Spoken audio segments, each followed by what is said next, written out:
इब्न साद ने लिखा है कि ओहद के मैदान में ना जब हजरत अमीर हमजा शहीद हो गए, कान काट दिए गए, आंखें निकाल दी गई, वजूद के टुकड़े टुकड़े हो गए, तो ये नबी करीम अलैहिस्सलाम के सिर्फ चचे नहीं थे, हुजूर के गहरे दोस्त भी थे। 6 महीने उम्र का फर्क था, इकट्ठे सारा बचपन मुबारक गुजरा था। मेरे रसूल करीम अलैहिस्सलाम के चचा जब इस तरह शहीद किए गए ना, तो हजरत सफिया, हजरत अमीर हमजा की सगी बहन, दूर से देखने के लिए दौड़ी।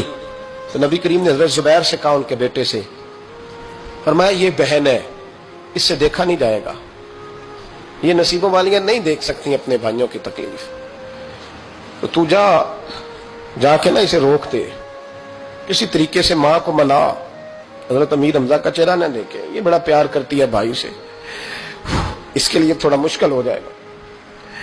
हजरत जुबैर कहते मैंने जाके अम्मा को रोका, मैंने कहा हुजूर फरमाते हैं कि हालत ठीक नहीं, आप ना आए, आपसे देखा नहीं जाएगा। तो जनाब सफिया ने ना यूं करके आंसू पहुंचे, कहने लगी जुबैर नबी पाक ने देखा है चेहरा? क्या देखा है? तो फरमाने लगी मैं हूं सगी बहन, पर अमीर हमजा से मैं नहीं इतना प्यार करती जितना मोहम्मद मुस्तफा करते हैं, उन्होंने देख लिया ना तो बहन भी देख लेगी। तो जनाब सफिया रदी अल्लाह तआला ना करीब आई, चेहरा देखा, खोल के रोई। बड़ी गुर्बत थी इस्लाम पर, बड़ी गुर्बत थी। कफन के लिए भी कपड़ा मौजूद नहीं था, कफन के लिए। जनाब सफिया वापस गई खैमे में तो 2 चादरें लाई, हुजूर की बारगाह में अर्ज करने लगी कि मेरे भाई का ना वजूद कट गया है, 2 चादरों में कफन देना, एक जरा नीचे बिछाना, एक जरा ऊपर डालना, 2 चादरों में। अल्लाह के महबूब कफन देने लगे तो हजरत सुहेल एक सहाबी थे, वो भी साथ, उनका भी वजूद कटा हुआ था। तो महबूब ना वापस आ गए। जनाब सफिया कहने लगी क्या हुआ?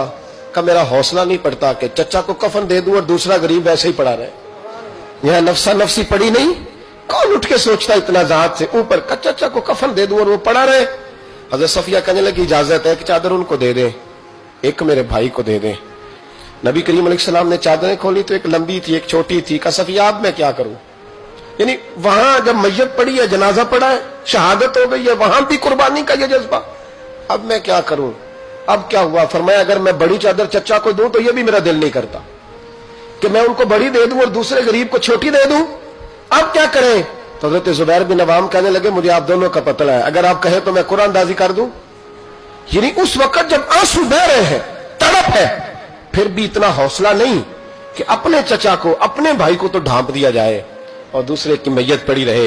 ये वो इखलाक है जो मोहम्मद अरबी ने हमें सिखाया है, ये रसूल रहमत ने सिखाया है, इमामुल अंबिया ने सिखाया है, अलैहिस्सलाम ने सिखाया है।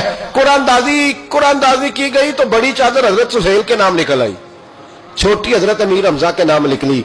मेरे रसूल करीम ने जब चादर उनके ऊपर रखी ना, सर ढांपते तो पैर नंगे हो जाते, पैर ढांपते तो सर नंगा हो जाता। महबूब ने निगाह उठा के आसमान की तरफ देखा तो फरमाया जल्दी से कब्र में रखते कब्र बंद करो, मुझे पैगाम आया है कि आप ना सर ढांप दे, पैरों पे घास डाल दे, कब्र बंद होगी तो अल्लाह मेरे चचा को जन्नत का लिबास अता फरमा दे। उम्मीद है आप सब दोस्तों को हमारी आज की वीडियो ये पसंद आई होगी। अगर पसंद आई हो तो हमारी वीडियो को लाइक और चैनल को सब्सक्राइब करना ना भूलना। मिलते हैं इंशाल्लाह नेक्स्ट वीडियो में। अल्लाह हाफिज़।